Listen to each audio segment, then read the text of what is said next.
Deuxième étape de la chaîne de valeur de la filière cosmétique.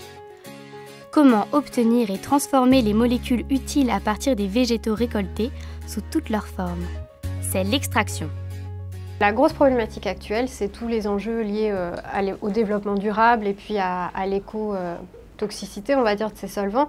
Donc les solvants organiques qui sont utilisés très couramment en extraction végétale, ce sont des solvants qui sont pour la plupart pétrosourcés. Alors il y a pas mal d'efforts maintenant qui sont faits sur des solvants biosourcés ou agrosourcés. On va essentiellement se baser sur des procédés qui vont associer de la physique finalement au solvant qui va être utilisé, donc par pression ou assisté par micro-ondes, assisté par ultrasons. Un des intérêts par exemple du micro-ondes, c'est qu'on peut aussi faire de l'extraction sans solvant, c'est-à-dire qu'on va partir de végétal frais souvent ou alors qui a été réhumidifié. Et en fait on va utiliser l'eau du végétal pour faire l'extraction. Donc on va chauffer ce végétal au micro-ondes. Forcément, on va créer une élévation de la température et de la pression à l'intérieur des cellules végétales qui vont du coup exploser en libérant l'eau du végétal qui va elle-même entraîner les molécules d'intérêt. C'est un extrait de pétales de rose dans de l'eau. Et là, l'intérêt, c'est qu'on n'a pas utilisé de solvant au départ, donc forcément, on n'a pas de dépense de solvant. On a un extrait qui est très concentré en molécules d'intérêt, donc qui est directement incorporable dans une formule. Et s'il y a besoin de traiter cet extrait, c'est très rapide puisqu'on a vraiment des très faibles volumes à générer.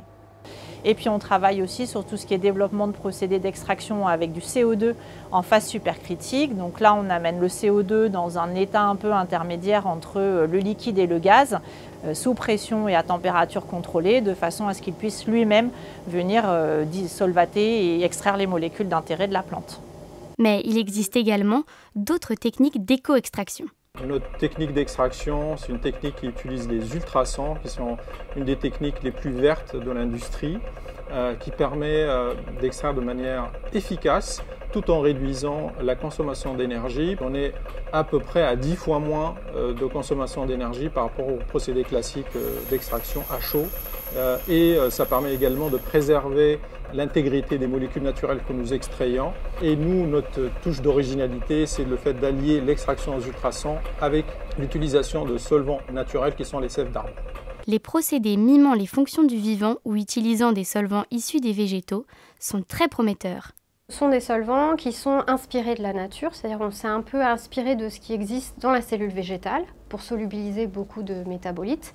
Et en fait, on va formuler un peu ce solvant à partir de métabolites naturels, comme certains sucres, comme du glucose, comme certains acides aminés. Donc ce qui est intéressant avec les NADES, c'est qu'ils ont des très bonnes propriétés de capacité de solubilisation.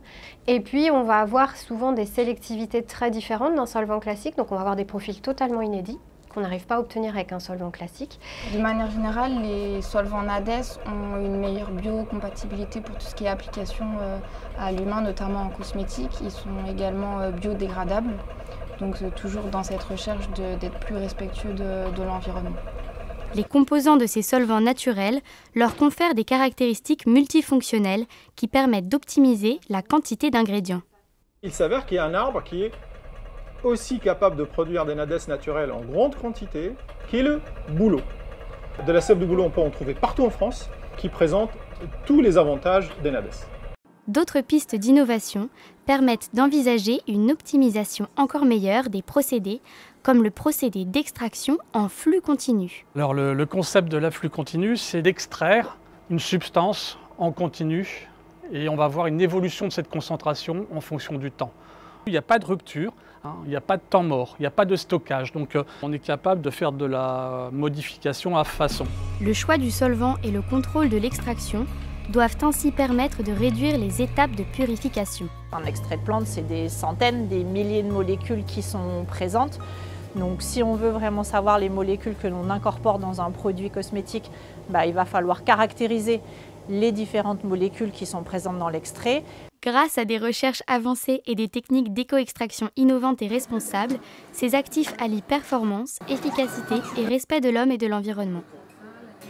L'intelligence artificielle permettra d'optimiser les procédés d'extraction et de faciliter la caractérisation des composés cosmétiques. C'est la prochaine révolution.